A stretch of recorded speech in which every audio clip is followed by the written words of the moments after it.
तालीम से महरूम वसाइल की वजह से नहीं रहेगा। पहला में जाऊँ न जाऊँ।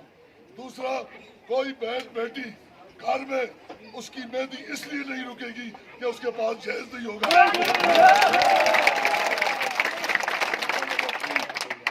कोई भी नौजवान वो आसान शराइत पर कर्जे फराम करके उनको उनका अपना मुअज़्ज़ज़ इज्जतदार रोजगार की फराहमी, ये मेरा मानना है।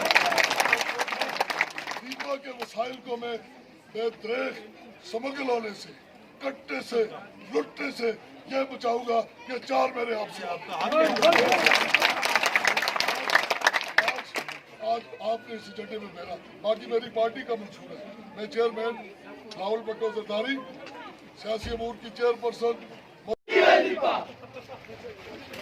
नारे नारे नारे लिपा, जिए जिए जिए लिपा, नारे नारे नारे लिपा, जिए जिए जिए लिपा, नारे नारे नारे लिपा, जिए जिए जिए लिपा, जिए जिए जिए लिपा।